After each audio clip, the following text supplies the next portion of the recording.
Alright, am I alive? No, not live.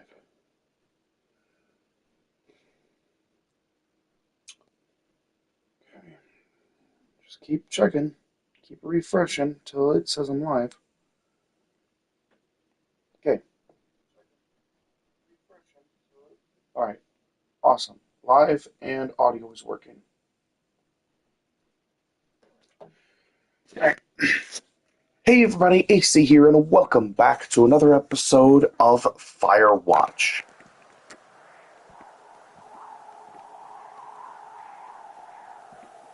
Oh dear. Ugh. Okay, never mind. Controls.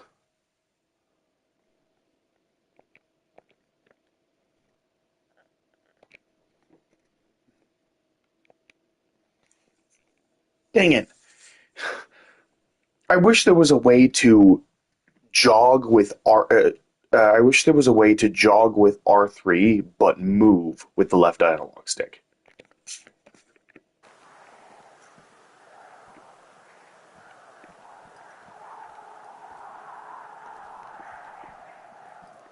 Alright. Hey, Chris again. And Sean. Hey, if you saw the second trailer for Firewatch, there's a moment that takes place here where Delilah points out that there's someone in Henry's tower. Henry points out that he's not there. Camera swings back to the tower, and it's a big dramatic ending. Of course, that moment happens in a completely different part of the map in the actual game and has totally unrelated to this moment that you're now experiencing. And this was a trailer that we had debuted with Sony at E3, so we knew we had a big audience and that a lot of people were going to see it.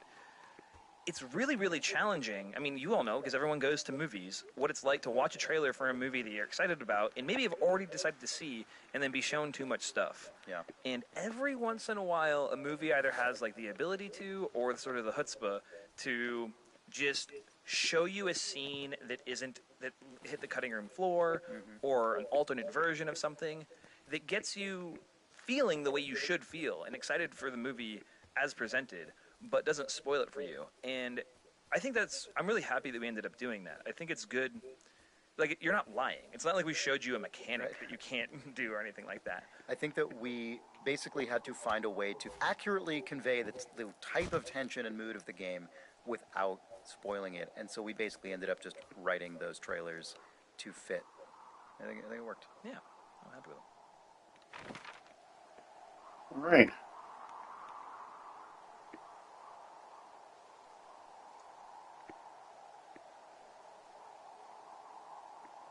Okay, there's a supply drop. There's one over by the supply drop, but it's not highlighted. Does that mean I'm not able to listen to it yet?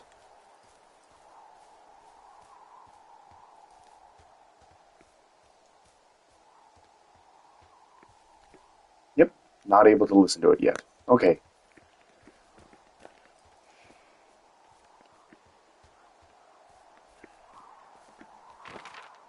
Okay. So I should come across cache 421 and cache 241 and audio 21. Should come across both of them just by going down this path.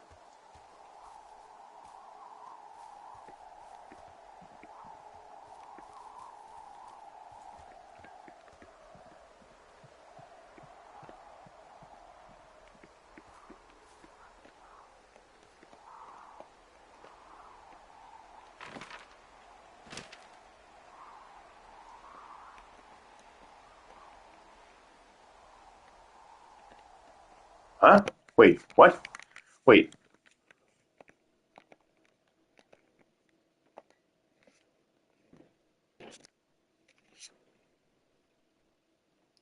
Yeah, R2.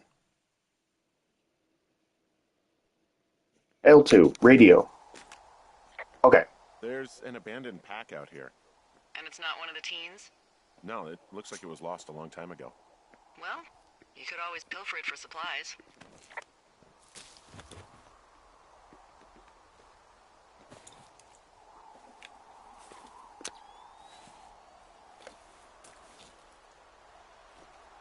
Well, I am flush with ropes now.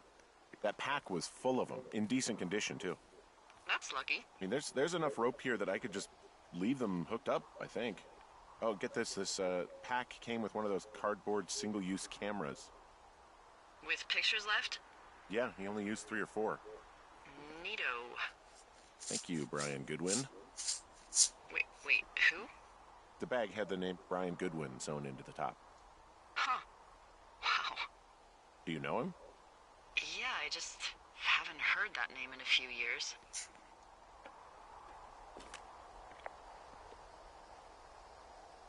Was he a ranger or something? Oh, no. He was stationed in Two Forks, your lookout, with his dad Ned 3 summers ago. Great kid. You can bring children out here? No. You know, I'm not a stickler for rules. They took off halfway through the summer.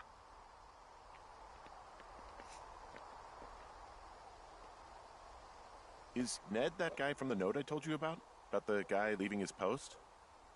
Oh, could be, yeah, but I think at one point they just realized this job wasn't for them. For Brian, at least. Huh. Anyway, so it goes. Have, fun with that camera. Try not to snap anything that would scar a Photodome employee. I don't know. I got a lot of hiking to do. Might get bored. Well, I'm bored as rocks, so I'll keep you company while you find those girls, huh? All right.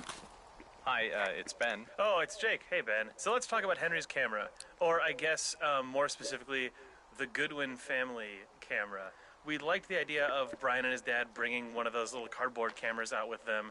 And we had thought at various points in production, maybe we should cut taking photos because it's really complicated. Maybe you should just see the ones at the end in the credits and be shocked by the Goodwin family. When I joined the project, I actually was super excited about this feature. I liked the idea of having the camera have a little bit of a real-world feel to it. People seem to like when you showed an animated GIF of it on Twitter. People went crazy remembering these things. Especially once the idea was proposed that on PC you could print out your photos or you could upload them to the internet and get them developed, which is the thing that we do. Yeah, the photos that we take are actually secretly 5 megapixel, first generation digital camera quality photos, but just good enough that if you print them out, they look okay. Yeah, once we went all in on that as a concept, it seemed like having the camera in the game was an essential no-brainer, and then we went all in on making it work like a real camera. We really wanted, you'll have a fixed number of shots you can take. Every time you take a picture, Henry has to wind the camera by hand. And some players ignore it and don't take pictures. They'll take the 2 that Delilah tells you to, and then the end credits will play and they'll see 2 pictures and maybe have a little feeling of loss that they didn't participate in that feature. Yeah, or people who get super bummed because they get really into the mystery and take pictures of strange machines and ripped up campsites and a dead Brian Goodwin, and then get to the end credit sequence and go, oh, that was me. Yeah, they only see the sad things. I Those like people that. win. Depending on how much you use the camera and what you choose to take a picture of, you end up getting a different story at the end of the game. That's the thing that I think worked out the best with the camera and made me the happiest that we actually went all out on building this stupid thing. Yeah, it's really nice. But why does it have to come from the same person for your whole life? My Aunt Kathy was married to the same guy for 4 decades, and when he died, she found out he'd been having an affair with a real estate broker for 15 years. I'm gonna No, I lie. didn't break any hearts when I left. So, you guys broke up? Something like that? And you're just bursting at the seams to talk about it. You really are very perceptive. I know. It's one of my many gifts, along with accents and impeccable night vision. Incredible. Why, thank you very much, Governor.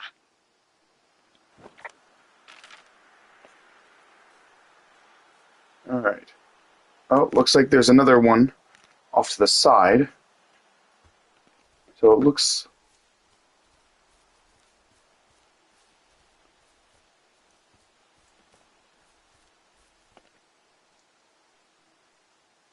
Yeah.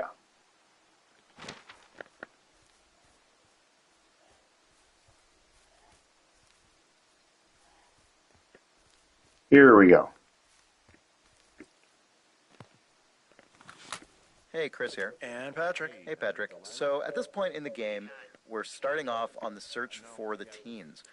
one big challenge we frequently had on Firewatch was figuring out how to guide players when the person giving you your current objective doesn't actually know where to send you. Delilah knows you need to find the teens, but neither of you have any idea where to start. And in this case, we'd used telephone poles to get you up to Beartooth Point, and we're now using some beer cans to sort of lead you in the general direction away from that.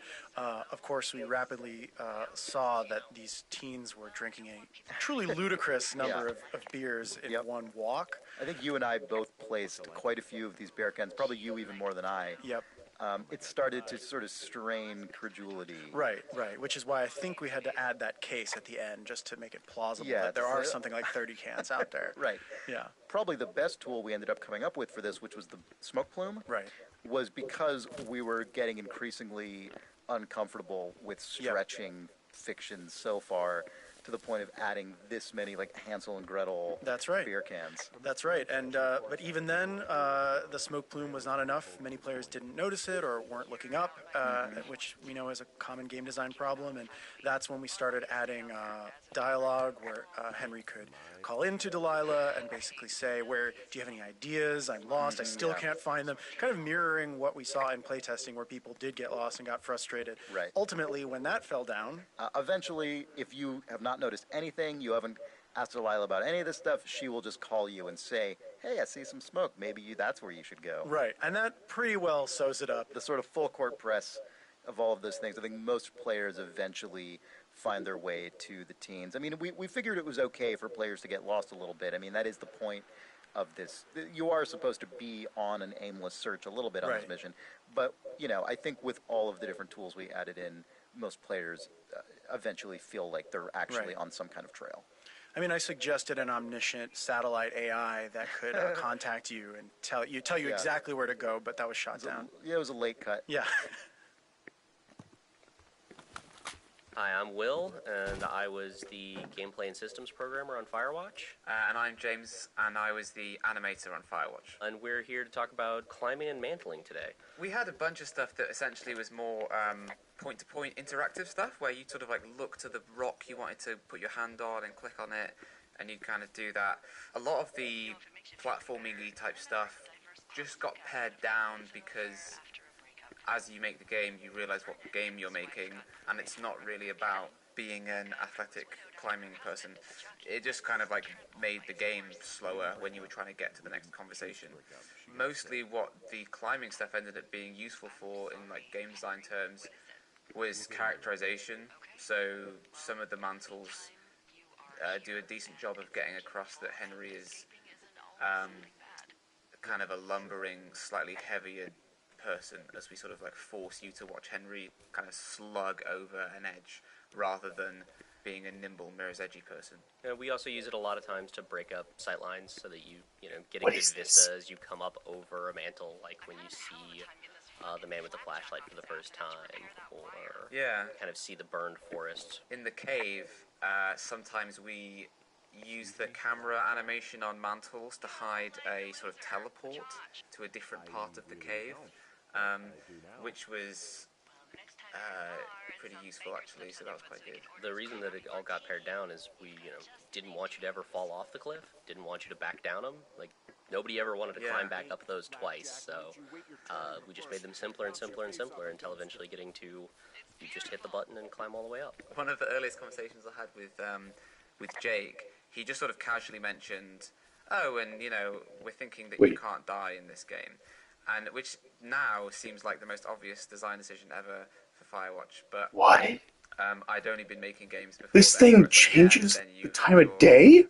Your character can die and you respawn and like traditional video game stuff. And the idea suddenly of like, how do you make content that still feels like I'm climbing over stuff and I'm doing things, but with absolutely no risk? And I remember at the very beginning being like, oh god, is that going to be a huge problem? Of course now, if you ever saw Henry fall to his death in the game, it would be ludicrous and ruin the moment completely. Absolutely. But Firewatch 2 is going to have lots and lots of fall into your death, obviously. What the heck? Yo! Oh my god!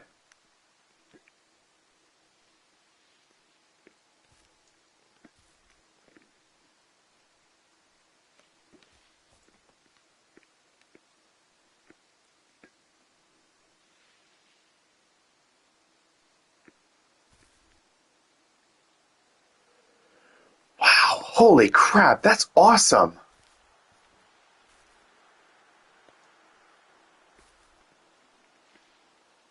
That's so cool. That is honestly really, really cool.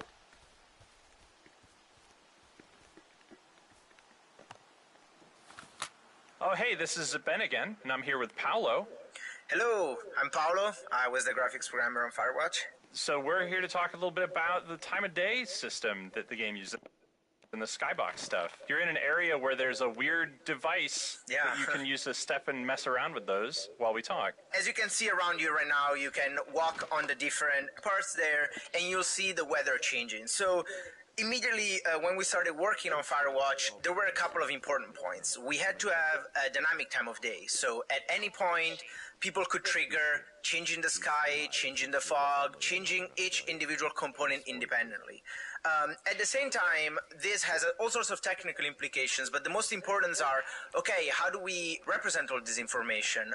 Games have many ways of baking data, which means that you sort of gather the lighting information in a scene and then you save it into memory, which is usually a texture or other data structures, to then use it in real time.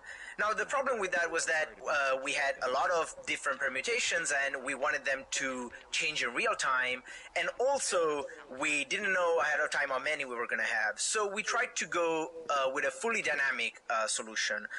In this case, what dynamic means is just that as you walk around, you'll see the sun moving around, the sky color changing, the fog color changing, and the shadows moving. So all those components are always rendered every frame and there's no information that is stored anywhere. So what pieces make up the sky again? The sky, we tried first an approach of representing sort of a simplified version of the scattering equation and seeing what that would look like. And it was looking good in the game, but it was still very difficult to author. And since Ollie, as the art director, is absolutely talented with colors, at some point we just sat down and we sort of worked together and said, okay, imagine that you could just paint the sky in Photoshop and think about how that would work in the game. It might just magically work.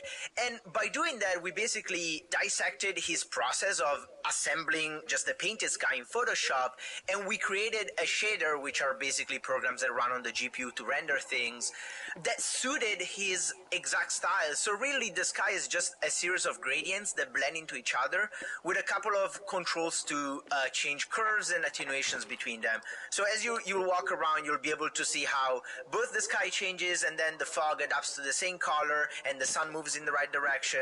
And then there were just a couple of numbers to make sure that like the brightness around the sun would be higher so that it would still sort of represent and give the feeling of what the sky and how the sky behaves. And this like gave Ollie the ability to test some things very quickly. Exactly. Having immediate feedback for filling a world that was as big as Firewatch, especially for the sort of limited team size that we had, was absolutely important. Like, we had to have a way so that artists would make something quickly, have an idea of what it would look in the game, and knowing that it was pretty close to what we were going to ship. Yep. Top of a natural bridge out here.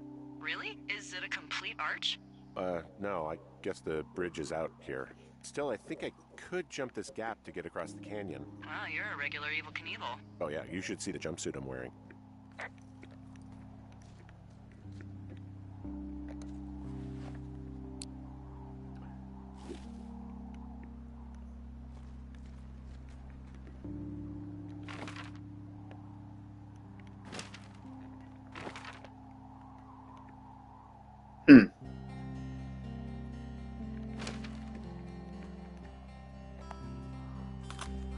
Hey, Jane. Hi, Jake. Let's talk about how I almost killed you over this canyon crossing. Why would anyone have any objection to something in a game as lovely as this area? So originally, when we first built this whole canyon, you can only walk through the bottom where the creek is. It looks really lovely when you're walking along the bottom looking up. And you cannot get close to anything. You can just up here. imagine what the top of the canyon looks like, and you don't ever have to see it or make it. Basically, there was nothing up here. But what if, think about this though, what if you could walk across the top of it and look down, and then we built all of that too? I just remember the day when you mocked this out in the paper map and just gingerly just showed it to me. And then I looked at it and I was like, Like, what's that No. line? What's that line doing going over? no way. No way, Jake. There was no way I was gonna win that. I mean, I ended up just building a lot of it myself to And try then, yeah, and and I think you were like, okay, how about this other thing? I was like, okay, this other thing is fine, but this is definitely not happening. I just secretly built a million walls and trees and like did every single thing that I possibly could to make it so But you you would look did at a it. good job though, because like the thing I was really worried about was when you're up there, you end up seeing basically the whole length of the canyon, and then also all the way to basically towards Delilah's tower, which means it's like Right, way all the way like through like Yeah. the Beartooth Point it would be area. like way or too much game to try to draw. Mule Point. Yeah, So that exactly. was the original sort of It was a lot fear. of very careful, like, then you go around this turn, and then you secretly drop down 3 feet, and a bunch of Yeah. huge trees come up. I was very happy that we were able to get the canyon crossing in, because it's one of the few places where I think you do a total figure 8 over yourself. It was nice that you managed to problem solve all the sightline areas before I lose my mind. Thanks for not killing me. I'm alive to be on this commentary track.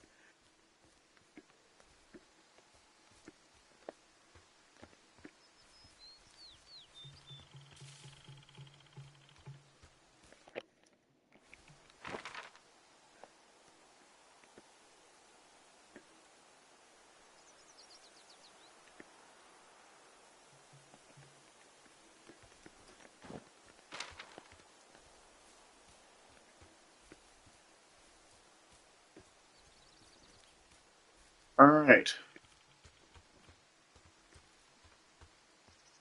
So, how'd you meet? Met in a bar. The birthplace of modern romance. I walked over and asked her what her major was because I thought she was a student, not a prof. Smooth. That's me. I did make the first move, though. Aw, you were brave. I was drunk.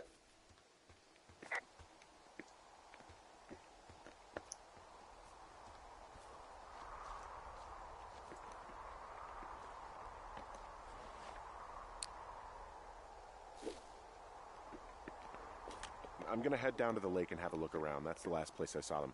Roger.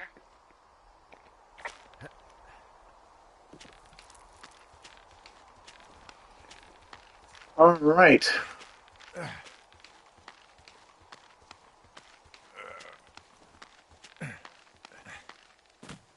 Hey, do you see that? No? Maybe. See what, exactly? I can barely make it out, but there's a small wisp of smoke way down to the southwest. Okay, I have eyes on that smoke plume. Great. Find your way over there and give them hell. Hi, this is Will. And this is James again. We're talking about the rope right now. You should be one nearby. Yeah, the rope was the very, very first thing I ever did in the entire game.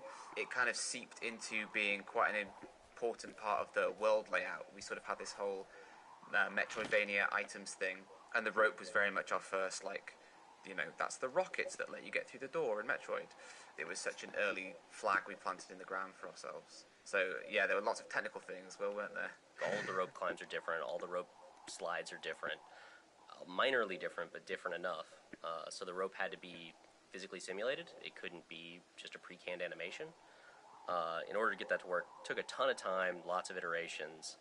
In the end, I had to basically make Henry's hand a gravity well whenever he's on the rope, and then grab the nearest parts of the rope and reskin them to bones that I was just making out of math around Henry's hand and belt. So his left hand, right hand, and belt are all take over as fake bones, and we reskin the rope every frame to get that to match up perfectly. And if you look real close at the rope, you can see sort of a little bit in front of his hands, the texture on it, the tiling changes and kind of squishes and stretches and squishes and stretches as you go down. And that's because the rope position doesn't naturally always line up with even spacing when I swap in those fake bones.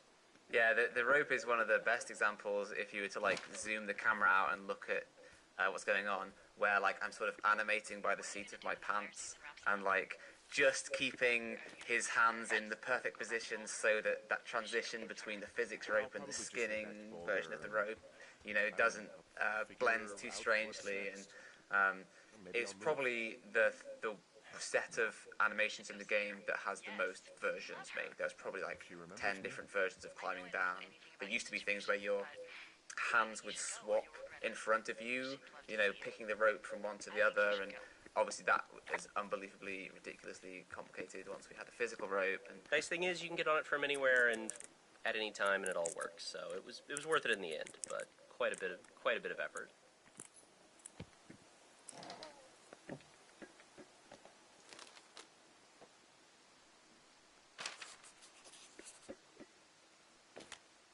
How many hikers go missing in the Shoshone? More than none, unfortunately, with most of them being in this area. The thoroughfare because it's so remote.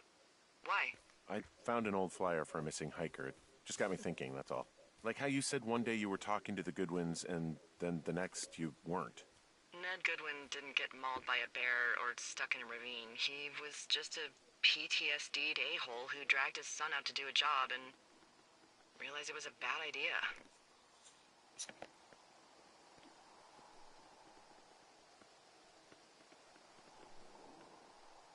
PTSD? That doesn't sound good. Yeah, I don't know. He was in the army. He was off. It's actually the saddest story. He was only discharged because his mother, Brian's grandmother, died. She'd been taking care of him, and Ned was the only next of kin. Damn. And you got to know Brian a little bit? Yeah, I talked to him way more than I talked to Ned, that's for sure. How was he at, spotting fires? Better than you. He actually liked to stay in the tower. Boy, for as dry as it is this summer, there's an area down here that's lush. Oh, you must be talking about the Aspen Grove down there. Yeah, I think that's where I am. Those trees are actually one root organism. Did you know that? I didn't. Yeah, they share their water as a colony that can live for hundreds of years, even through fire. Can you believe you're actually getting paid to learn all of these amazing things?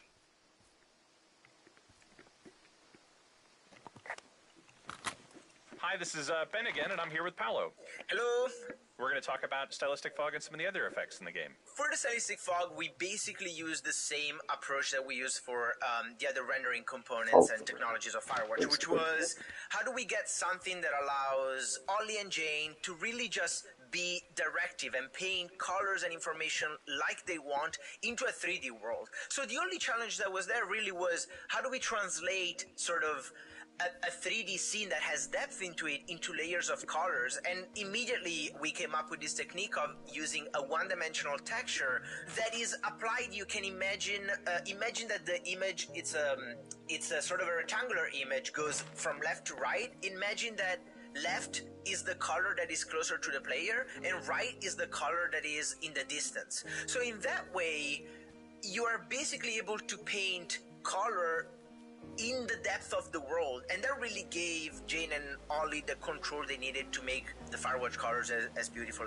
as they are. Yeah, it really matches a lot of Ollie's original poster and previs work for the game. Yeah. And that technique is used a lot in film. In film, they wouldn't even just use one texture. Sometimes they'll use hundreds of these strips to layer out an entire scene. But can't do that in a video game because we got to render it a lot of frames per second on bad computers sometimes. Yeah, and for that, for the color correction specifically, we used the plugin that was actually available in the Unity Asset Store, and it just worked right off the bat for us. It gave us sort of the real-time tweaking that we needed, and thanks Feeling to a bit that, we saved existential right now. time, which was really precious. Yeah, that was the amplify color if you're really wanting to make your own FireWatch. And in an area like this Aspen Grove, you can see all those effects coming together. You see we have God rays coming from the sun, we have depth of field. If you pick up an object to blur out the world, you can see all the different colors that Ollie's manipulating beyond just what the sky and light would provide. Yeah, awesome. Found one of their empties. Guess we're on the right track. Roger that. Hi, this is Ollie again. And this is Syndra. I worked as a character artist. One of the most important things about this game, from our point of view, was to try and get the player to kind of inhabit this character Henry, and a big part of that was his character design. We wanted him to be a little different to the regular kind of character you might expect from this kind of game. He's a little older, a little more portly, and we wanted to make sure that, you know, when you look down, you can see your body and you really like feel as if you are playing this character. And to do that, I designed him from the point of view of like trying to make him feel like an older man in terms of the way he moved and he looked. We used a lot of, I guess, reference for this, particularly comedian Louis C.K.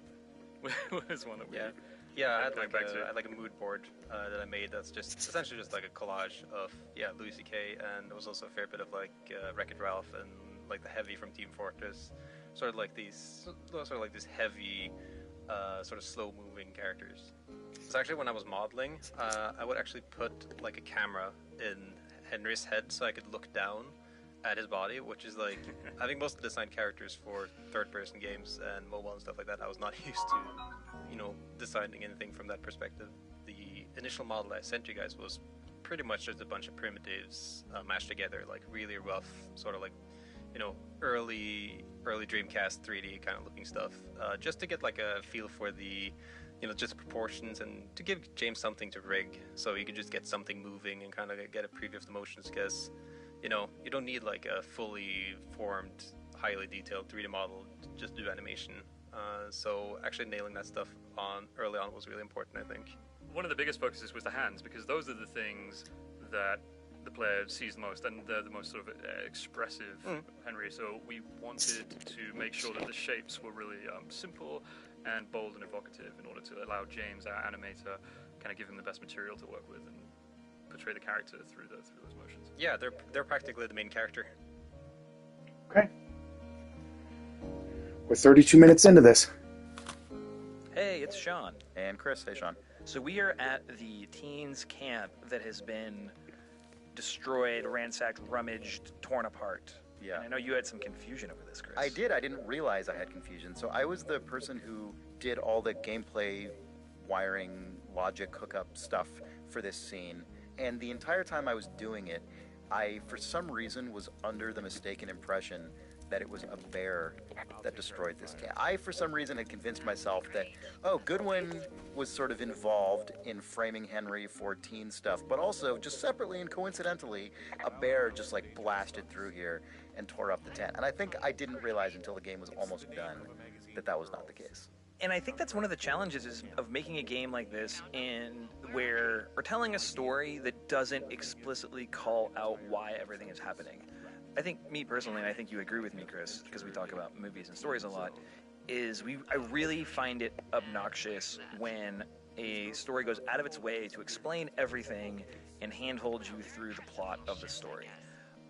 Ultimately, you, the player, may have thought it doesn't really matter to you whether it was Goodwin or a bear, because it's doing all the things on an emotional level that it needs to do as a scene, which is stress you out, realize there's danger, and create the fact that the teens feel like it was you. Like, you just know it's not you, so that's what works here. Like, or as you may have correctly intuited what happened, and that's also good. Yeah, Goodwin sets out to cause you distress and frame you for acts of violence such as this. By inflaming the already existing tension between you and these teens. Exactly right. Because he just wants you out of here. You entered that cave on your first day, and he knows what's in the bottom of it, and he doesn't want you to. Yeah, trips a trigger for him. But, yeah. Whatever did it, all right, did not hold back. You've got that camera, right? Looks like someone left a note. Intriguing. Maybe you should read it. Hello. Okay. Yeah. Hello, Vostorn. Let me know what it says.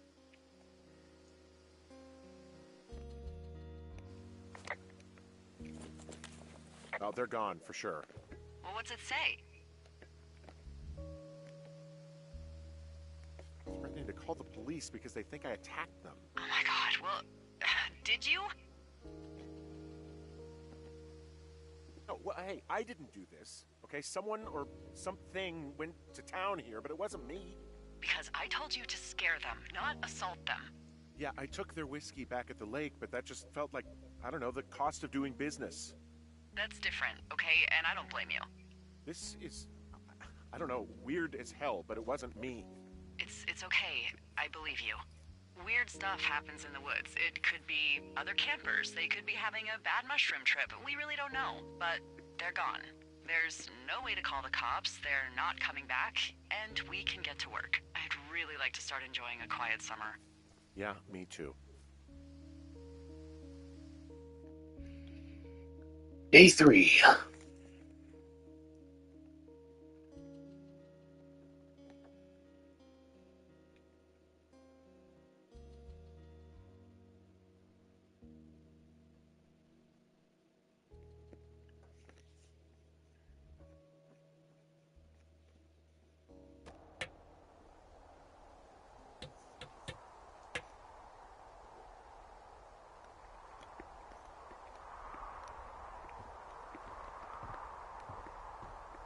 Hey, Henry? Yeah. What do you look like? Why are you asking? Because I'm horribly superficial.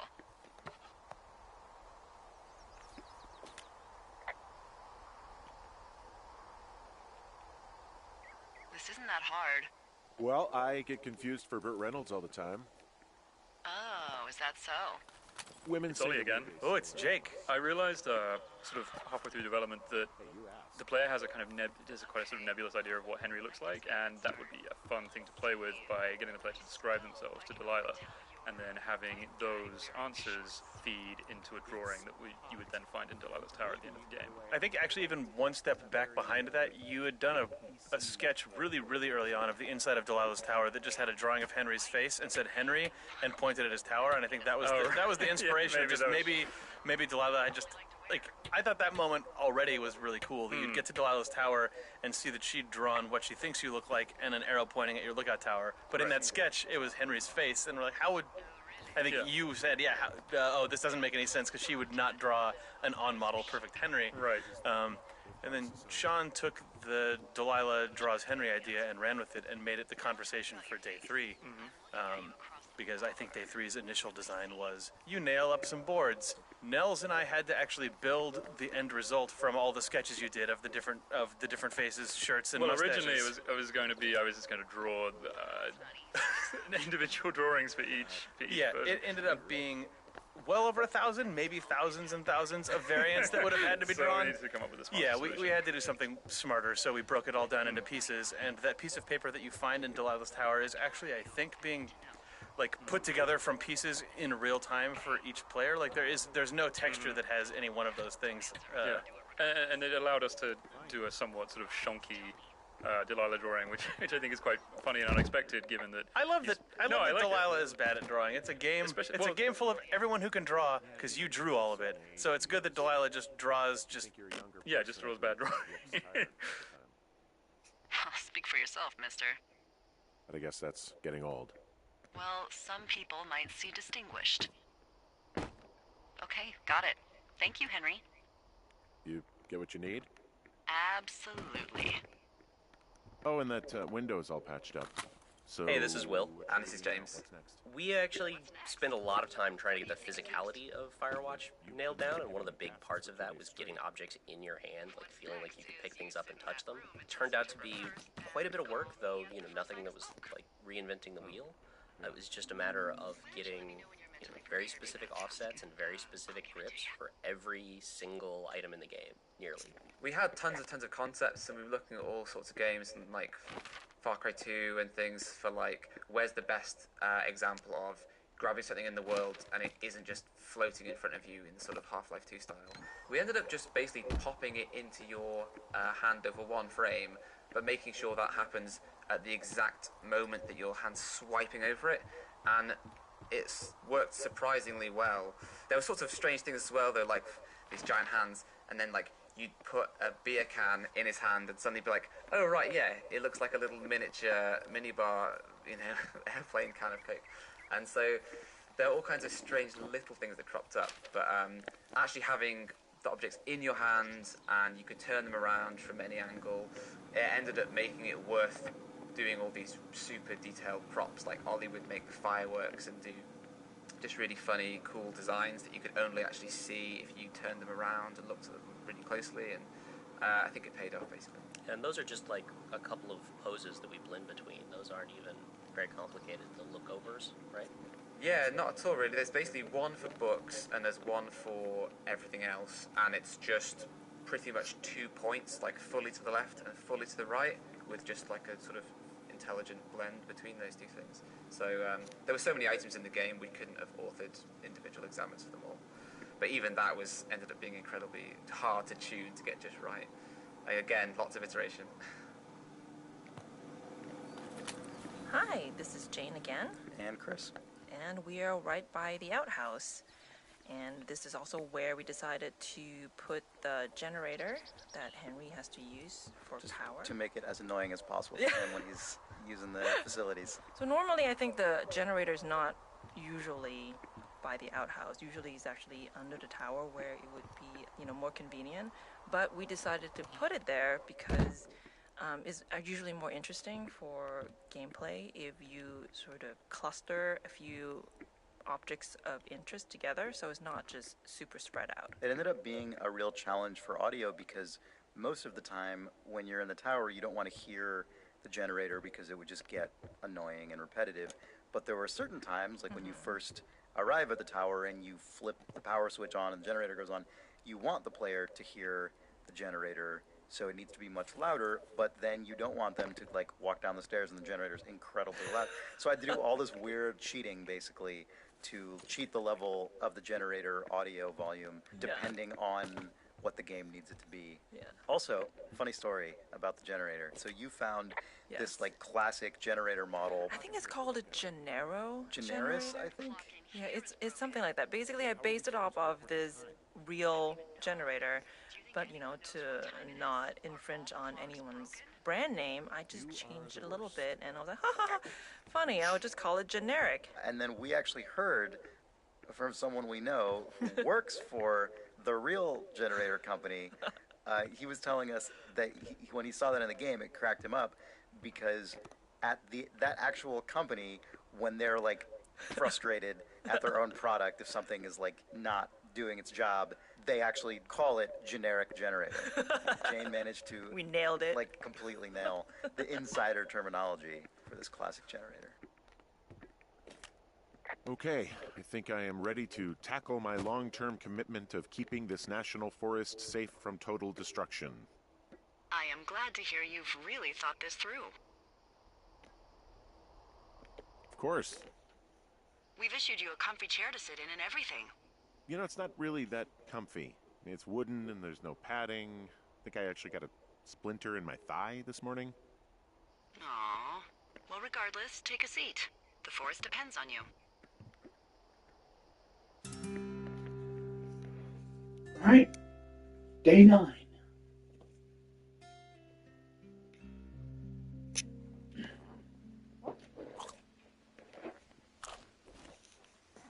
Hello, Henry. Having a nice afternoon? Not too bad. I could get used to it out here. That's nice. Look, I called with bad news. 2 young women, Chelsea Stevens and Lily McLean, were reported missing. They've got parents out in California who haven't heard from them in a week. They were supposed to meet an aunt down in Cody. If they're the girls from last week, then you're probably the last person to have seen them.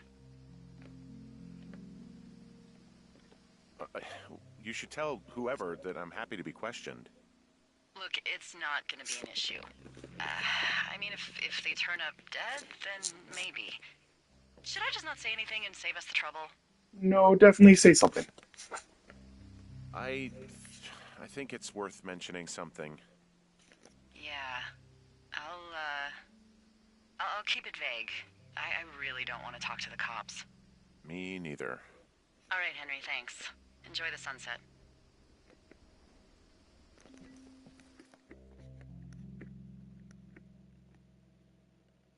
I didn't even notice that there was a cassette there.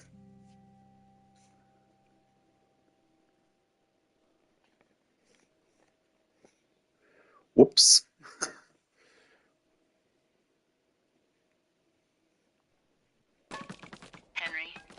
Henry, wake up.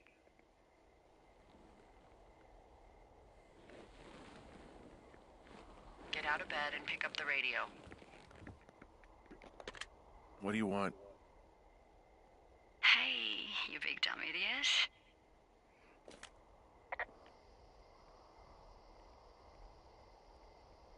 You're a big dumb idiot. You're a big dumb idiot. Baby, you sound tired. I am. Are you having a nice time?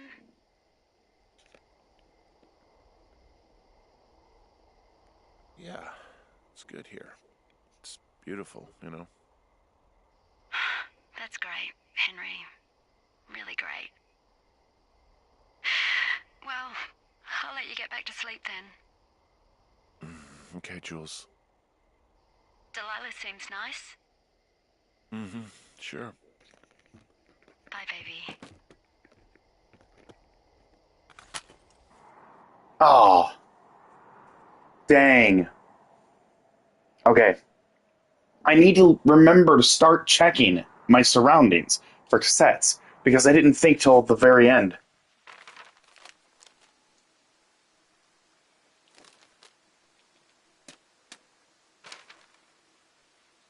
Is it too much of a pain in the ass to bring supplies all the way up to our towers?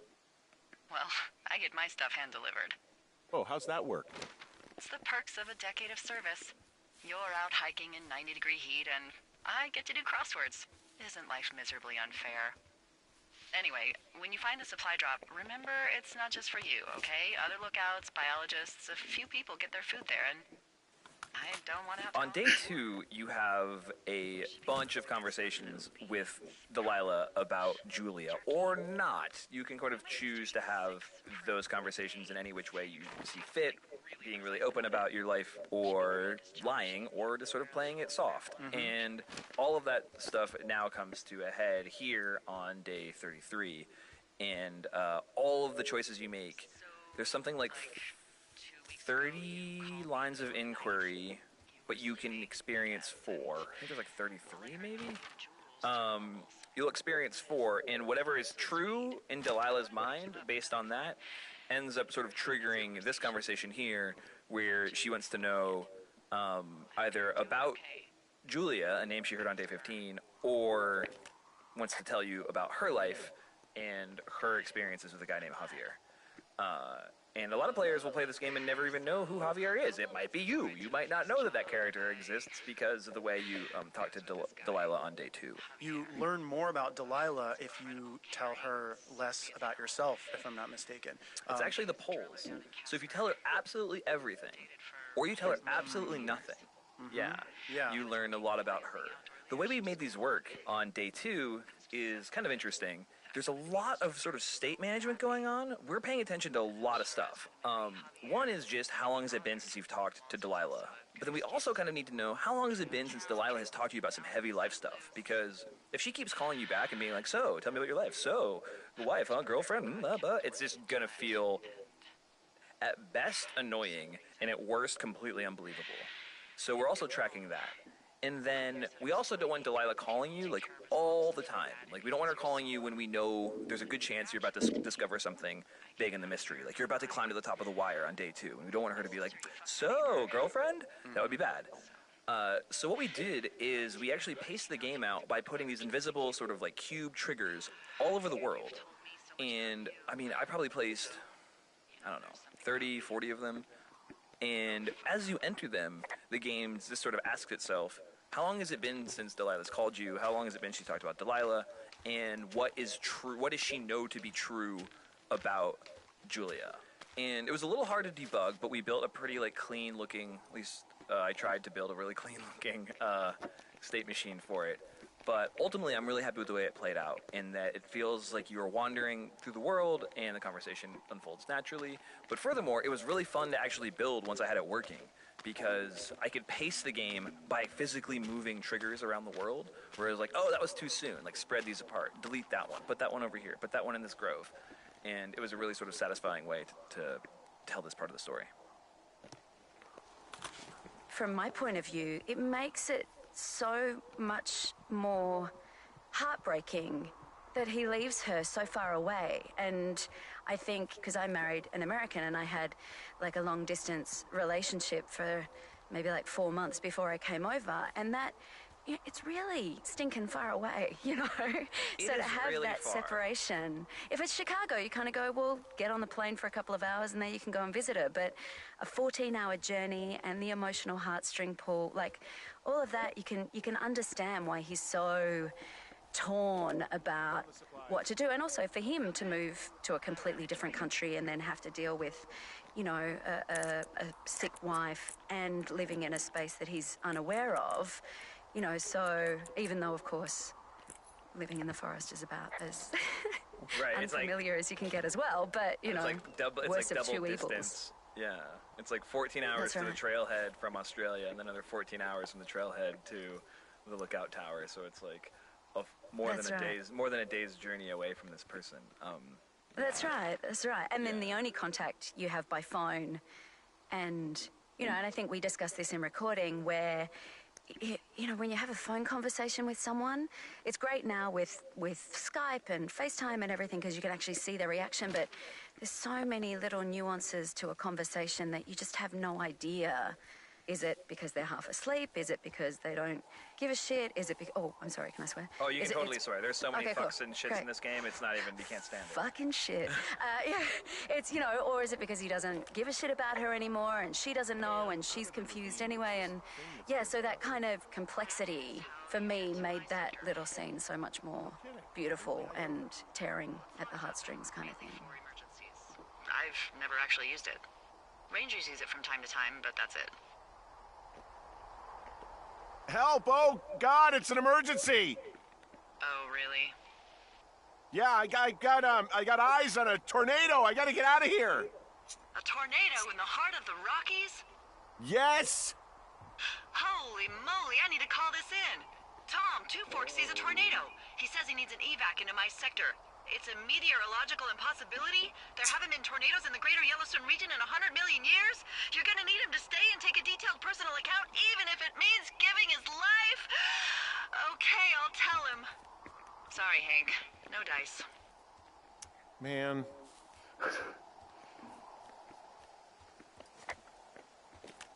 All right, I got everything I need out of here. Time to chow down. Just yours, right? Who do you think I am? Day 64.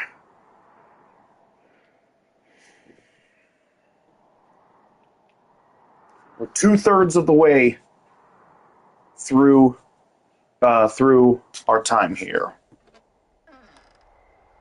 You've got a front row seat for what might be the biggest fire of the year. Yeah, it's really going.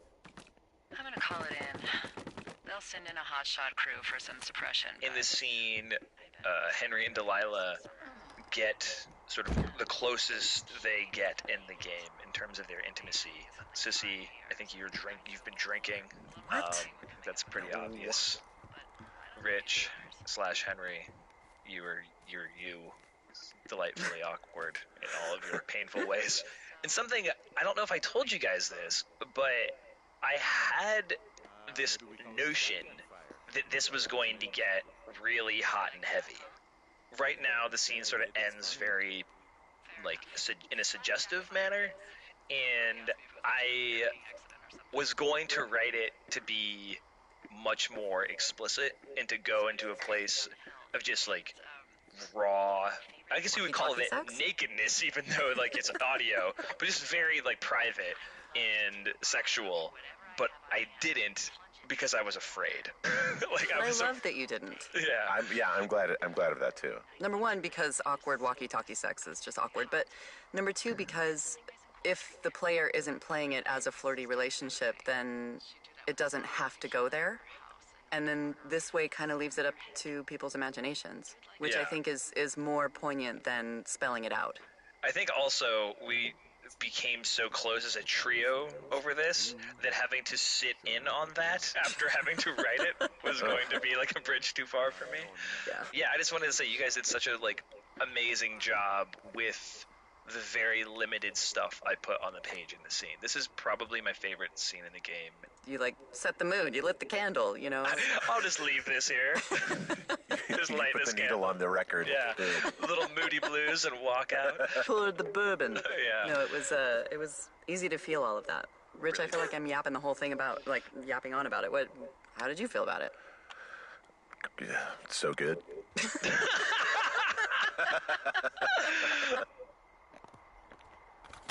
When Delilah asks you, hey, are you looking at the fire?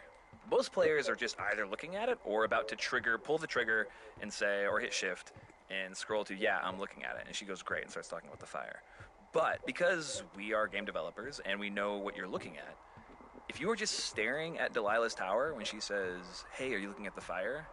Henry, without your input, will go, no, I'm looking at you. And Delilah's response to that, the way Sissy Jones played it, is so perfect. It's surprised and like almost like you can feel the one little butterfly in her belly. And I'm just so tickled with it as a moment in the game. I think Jane or someone came up with it and was like, yep, we're doing that. And it was in the game very, very shortly thereafter. So next time you play 64, or if you haven't gotten to that point right now, do that and you will be hopefully as tickled as I was. Aw. Okay, I'm looking at it again. I love how they look at night. During the day, it's just smoke, but when the sun is down, you can just get lost. Yeah. I'm glad you're here. Me too. Good. I don't talk to the other lookouts as much as I talk to you. Not in the same way. I know it's probably been a while since you've connected with someone the way we have. I don't mean to get all heavy, but it's been really nice. I wish I was over there. I wish you were too. We could sit outside. We could talk without these radios. We could, you know. What? What could we do? Well, let me tell you.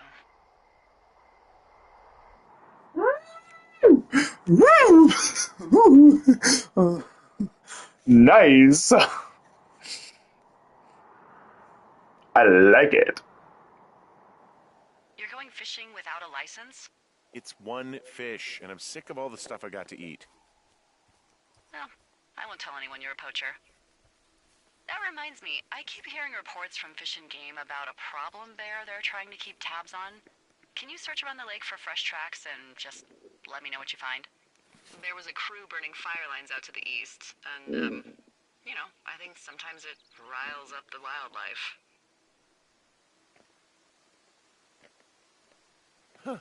Problem bear? Fuck that. I am of the opinion that they are all. Hi guys, it's Sean. And Chris. So here on day 76, we're concluding a series of shorter days that internally we referred to as the montage. The goal was to figure out a way to let you play through the passage of time. The inspiration came from a few different places, and Sean, you can sort of correct or add as necessary. One was just obviously the cinematic concept of a montage. We thought that's just a cool way to, you know, convey long passage of time without spending a huge amount of the player's time relative to that. You referencing movies made me think of every sports montage ever, like every training montage, and then remembering that for like 3 weeks, I was obsessed with this idea because we were trying to figure out ways to come up with new gating mechanics, and I was like, oh, there should just be like ledges and stuff that Henry isn't strong enough to pull himself up. And then inside of this montage, there should be like a part where Henry goes like underneath his tower, and there's this like a support pole that goes across it, and you can just do pull-ups, and you can do pull-ups 2 or 3 times during the montage, and then by the time we get to day 76, Henry just has the strength, the upper body strength to pull himself to higher, which would explain the new gating mechanic. So it was like sports montage to the max. We would have had to get like another 80s song in like the a game jock jam. Yeah. I would have killed for a jock jam in this game. I would have given up Etta James for a jock jam in this game. I'm just kidding. I absolutely would not. No. Anyway. Sports montages, as well as film montages, important influence here. Also, the game 30 Flights of Loving, I think. Yeah, that is a very short, like 10-minute experience. If you look it up, 30 Flights of Loving, by a guy named Brendan Chung, who's just a brilliant independent game developer. I did the music for that game, coincidentally. And that game is pretty much entirely told through a series of hard cuts out of chronological order. And when we sort of combined what we liked about that and thought would work in our game with the existing day structure that we talked about earlier, it just made sense as this sort of second act of the game. Something that I think is surprisingly rare in games. You don't see a lot of montage in video games. No, and I kind of know why. It's technically actually it's not even really hard. It is really hard, and we actually strayed from our original concept, which was much more of a montage with very quick shots. I mean, it's a stretch maybe actually to call it a montage because you play several minutes of game at a time. There is a moment in here like where you can if you take all the food. If you do that, you'll get a bonus. A very track. small day, and I'm sure there's a tape on that. There is. That is montage-y in length, but it's a technical hurdle to make a montage. It's hard. You have to load the entire world in and out. Yeah, suddenly. so you made like being able to cut on a beat like a montage would sort of impossible because we're loading scenes and moving you all over the map and redressing the scene every time, and you have to actually build quite a technological underpinning to do one, and I think that's maybe at the core. Something we discovered at least. Yep. This is Jared Emerson Johnson. I work for a company called Bay Area Sound. We did a lot of the sound editing and sound recording for the game. Did a lot of the ambience and a lot of the effects. And I'm Chris Remo, and you've heard me on commentary before, but on this one I'm speaking in my capacity as, I guess, the audio director on this game, a role that I really did not deserve to have, and basically had to figure out as I was going along. We ended up developing, I think, a pretty close working relationship where we sort of split the sound design duties. It ended up being fairly half and half, probably slanted towards Jared in terms of total work volume. Although you did you did the entirety of all the implementation, so you were sort of the mastermind of what we needed and how it should go in the game, and I just kind of took whatever you needed from me and made it. So I was sort of the content horse, and you were the overseer and overlord, the overlord of sound. Which was great. I mean, it's funny you mentioned that you were inexperienced, but it was smoother than some projects go, and it was a lot of fun for me. Yeah, and you at one point went and did some field recordings. The sound in the game kind of breaks down pretty evenly between sound effects, which are the footsteps and the interactive parts of the sound, where the player's interacting with objects and things in the game, and then there's the ambience part. And especially in this game, in any game the ambience is important, but in this game that was sort of really where we started and finished in terms of what the sound needed to be in creating this space. And I actually had several recordings I've been making over the past 10 years or so, various other big outdoor national park locations, stuff from Yosemite and stuff from... I've actually been hiking on the Pacific Crest Trail over the past 10 years, which is a trail that goes all the way from Mexico up to Canada. So it's great. So, I mean, really, all of the ambient sound you're hearing is really coming from real wild spaces up in the mountains. Yeah, and the ambience, man, I think it took us so long to dial in the approach we wanted to take, both in terms of the source material itself and also the way that it was designed and implemented. Right. I feel like we were revising that basically until like the last third of game development. I mean, not even just revising, but I would say like fundamentally changing how it worked. And eventually what's in the game now is sort of 3 layers of ambience that are mixed according to, where you are and the needs of the space and so on, plus additional what we called sweeteners of environmental noise, like wildlife and wind rustles and things like that to give it some character. This project was really kind of unique in that way, in its relationship with the ambience, because it was such a key part of creating the atmosphere of it. We spent a whole lot of time figuring out how we wanted to sort of differentiate each of the individual sections of the park, and also at what point you are in the story and how the ambience should subtly change. It was probably the most detailed ambience work I've done on, I think, any project I've ever worked on doing this, just because it had to be so specific and subtle, but also evoke really clear tonal feeling across the game. Yeah, I'm really happy. Hi, Jane. Hi, Sean. There's a turtle here. There's a turtle here. I think is probably your doing, even though in classic Camposanto form, playing like autopsy detective on how the turtle got into the game is not yielding any definitive results. I think I remember wanting something. Like I said, I just want a place that's very pleasant in the game, and I also want something very cute in the game. I think that was kind of on my wish list. And we killed 2 turts with 1 stone here. And then someone maybe said something about turtles, and then a turtle. I think a turtle fit into the scope of what creature we could let you find and manipulate and animate, and we weren't afraid of it then. Because we were also thinking, we had the idea really early. We were afraid of animals. Yeah, because you're like, what if someone wants to like throw a thing? Like if you throw a cute animal, usually that will hurt the animal, and then maybe someone said it would be fine if it's a turtle. And you can definitely launch this turtle right into the lake, and hopefully Henry will say something about it if you do, which is one of my favorite moments in the game. And then I think Turt Reynolds, the name you can choose for him, was a bad joke made by a guy who shares an office with us, Zach Johnson from Kingdom of Loathing. He came out and It says said there's a about turtle turtles, here, and we but I all don't see a groaned, turtle and then I anywhere wrote it here. down. I thought the turtle was supposed to be Now we have to have a turtle in the game. down here. Yeah. And then Turt made his debut at E3 2015 in the Firewatch E3 trailer, and people lost their silly minds. Yeah, we were like, if we put Turt in this trailer, then we have to make it work in the finished game. Yeah, we have to. He has to be a cornerstone, and then you can feed him when you put him in your. You can give him a granola bar when you put him in the box back in your tower. I think that's still in the game. Yeah, you got all your wishes. I know.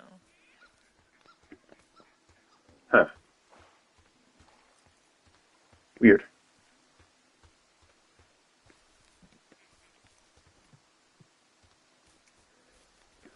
All right. Hey, it's Chris again. And it's James again. This moment by the lake where you get punched out by the person who turns out to be Ned Goodwin is one of the few times in the game where we have a complete takeover cutscene like this, sort of fully animated. It shoulders the burden for the whole second half of the game of the player feeling scared. Like when they get to the research site, a lot of people have talked to me about they were always worried that they were going to get punched again because it happens from behind, so they're constantly sort of like spinning the camera around. It's along with like the rope breaking on day one, it's probably like one of the biggest punchy action set pieces I got to animate.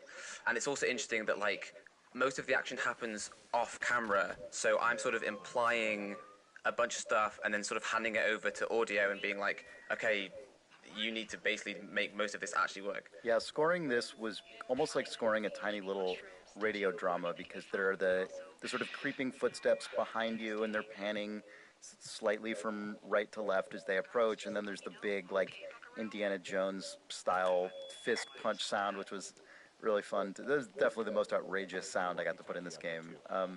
And then the ringing, yeah, it was really fun. This moment changed a fair amount because it was so incredibly difficult to communicate to the player, oh, there's this exact little thing on the ground that you have to notice and pick up, and you have to do that for the game to progress. There was actually a version of this where you didn't technically need to pick up the radio, and it just led to way too much like design uncertainty and confusion. Yeah, this was definitely one of those points where we had to be realistic about, is the game actually getting better for giving you the option to completely ignore every single part of the through line of the game? And in this case, we said, no, it's not actually. Yeah, a lot of this game ended up being about finding a compromise between player expressivity and actually making sure some kind of coherent story got told. So this was quite a significant example of that in development. It took a long time to nail down, but I'm pretty happy with where it ended up. I saw the name Wapiti Station right before I was cold cocked. Does Wapiti Station mean anything to you? Wapiti Meadow. Maybe it's Wapiti Meadow. It's on our maps. It's not too far from where you are right now. It's where you saw that damn fence. It's north of the lake. It looks like there should be a trail somewhere on the north shore of Jonesy Lake. I'll start hiking that way now. God damn it, my head. Are you sure you saw what you saw, Henry? Maybe you pissed off some more campers and they came back to sucker punch you. Look, I know what I saw. Hey, it was our words with initials for our names, H and D, clear as day. And you've been feeling okay? I feel fine. Okay. Okay, I'm sorry. I believe you, but that conversation was from 2 weeks ago. I know they were. So what's to say that they don't have transcripts from 3, 4, or 5 weeks ago? Our entire relationship, friendship, our whole summer. Someone is out here with the walkie-talkie, taking notes and talking to God knows who.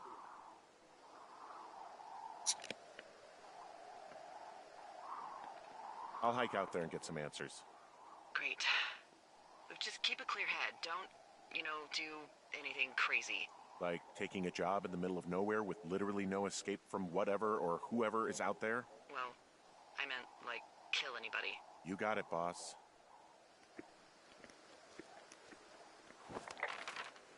Okay. So I can go down here, and I can go find Turtle, which should be down here at 5 Mile Creek. It should be down here somewhere at 5 Mile Creek, I believe. And then once I've got that, I'll come back, and I'll head to Wapiti Station.